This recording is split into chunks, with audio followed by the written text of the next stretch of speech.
اتر کر مجھے تو عزت ہی حضور کے صدقے سے ملی ہے. کیا مجھے زندہ دفنایا نہیں جا رہا تھا؟ کیا میرے گلے کے اوپر چھری نہیں چلائی جا رہی تھی؟ حضرت دہیہ کلبی میرے آقا علیہ السلام کی بارگاہ میں آ کر اپنی داستان نہیں سنا رہے. عرض کرتے ہیں میرے آقا دور جہالت کا ایک واقعہ مجھے کبھی بھی نہیں بھولتا. میرے آقا نے کہا وہ کیا واقعہ ہے؟ عرض کی میں سفر پہ گیا تھا، جب گھر لوٹا تو میرے گھر کے آنگن میں ایک چھوٹی سی ننھی سی منی سی بچی کھیل رہی تھی، اور میں نے اپنی بیوی کو کہا تو نے میرے گھر کے اندر سانپ پالا اور پھر تو نے اس کے دل میں میری محبت بھی ڈال دی.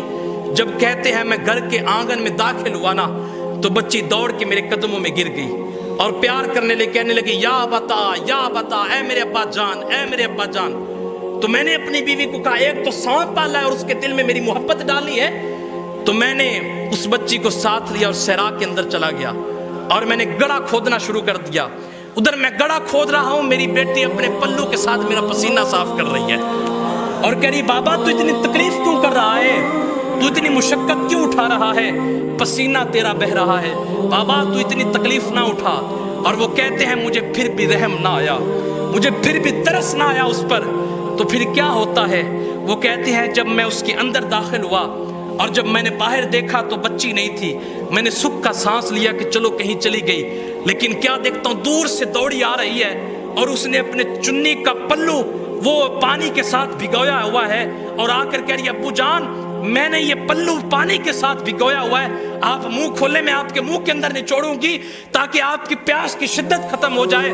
میرے آقا مجھے اس وقت بھی ترس نہ آیا کہ وہ بچی میرے ساتھ اتنا پیار کر رہی ہے اور میں کتنا ظلم کر رہا ہوں. میرے آقا میں باہر نکلا اور میں نے دھکا دیا، لیکن جب میں نے دھکا دیا بچی نیچے گرتی ہے اور اس کے ہاتھ ننھے منھے جڑے میرے سامنے آج بھی ہیں. وہ کہتی ہے ابا جان میں تجھ سے اچھے کپڑے نہیں مانگوں گی، ابا جان میں تجھ سے کھانا نہیں مانگوں گی، مجھے مار کیوں رہا ہے، مجھے قتل کیوں کر رہا ہے؟ حضرت دہیہ کلبی کہتے مجھے پھر بھی ترس نہ آیا، میں پھر بھی مٹی ڈالتا رہا. جب اس کے آخری الفاظ تھے اس نے کہا ابا جان پھر سن لے وہ آنے والا ہے، وہ آنے والا ہے. بیواؤں کی چیخیں، یتیموں کی آہیں، معصوم بچیوں کی سسکتے آنسو جب ریت کے اوپر سے وہ گڑ گڑاتے ہوئے عرش الہی کو جنبش دینے لگے تو اللہ کو دکھ انسانیت پر رحم آیا. آمینہ کی آغوش میں محمد عربی تشریف لے آئے.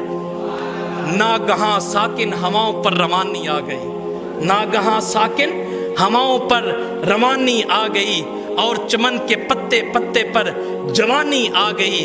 آج زانوئے ازل نے صبح پر انگڑائی لی، آج زانوئے ازل نے صبح پر انگڑائی لی اور کرن نے ایک چھوٹی سی شہنائی لی.